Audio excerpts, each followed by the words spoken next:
G'day, g'day. Welcome to my channel, Alchemy Art by Annette. I've recently worked out that my table that I use for resining is not even. I've since evened it up, but some of my projects I need to build up a bit of resin on one side. So for the first time for me, I've decided to try some liquid latex to fix them up. On this particular one, I need to put the resin on the back. It's uneven, so I need to protect the front. So the product I'm using is liquid latex, as you can see in the image here. I've never used it before. When I took the lid off, I thought, oh my God, it stinks. It's quite smelly. It's very easy to spread out though, and I just used a silicone brush for that and it peeled off that fine. But I would suggest if you use a normal brush that you use an old one because it does stick to it. I have sped up a lot of this so that it's easier to look at, and really all I'm doing is just adding a little bit more and spreading it out until I've got a full even coverage. Now I'm just using my craft heat gun and going very quickly over the piece to pop any bubbles, and then I just left it to set. It's about 4 hours later, and as you can see, you can now see through it. It's sort of a pale yellow colour. So I need to put it with the liquid latex side down back into my mould. And as I said, I've made sure my table's even now, and I'm just pushing it in quite firmly. The resin I'm using today is Platinum 360. It's a 2-to-1 ratio resin, 2 parts of one and 1 part of the other. I've mixed it up off camera just so the video is not too long. And when I mixed it, I discovered it was a lot thinner than I'm used to. And now I'm a bit worried it might leak under, but I'm hoping that the liquid latex will prevent damaging that front section. So I pour it on, and I'm speeding up this part for you, and I'm just using my craft heat gun to make it a bit more softened as well as to pop bubbles.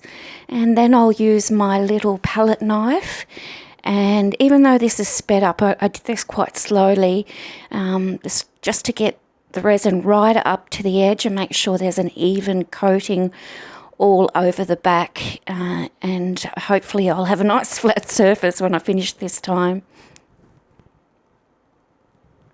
And I do just use my butane very, very briefly to pop any bubbles, and I go very quickly over the piece to make sure I don't burn anything.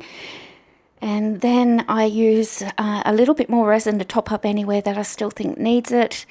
And this lovely little makeup micro brush, which I just run around the corners, well, not the corners, around the edge, Annette, to make sure there's no little bubbles caught at the side. And then when I'm happy, I cover it up and I leave it overnight.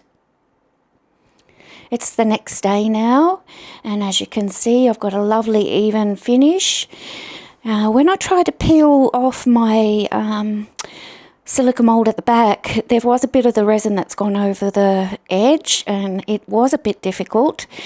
And eventually I found the right spot where I could sort of jimmy it off. But of course, the resin has leaked underneath, and you'll see that in a second in the light when I pick it up. And this is going to make it difficult for me to get the liquid latex back off. From what I've seen of other people's videos, it's really just a matter of just peeling it off quite easy. So because the resin is there, I have to use my heat gun, and I'll speed up this again because it was a bit of a pain and it did take me a little while, and it wasn't the fault of the liquid latex. It was my probably poor preparation. Maybe I should have just built up a dam with tape at the edges so it wouldn't go down the side. Anyway, you live and learn. So eventually I got it off by using the heat gun to soften the resin and then just pulling out the liquid latex.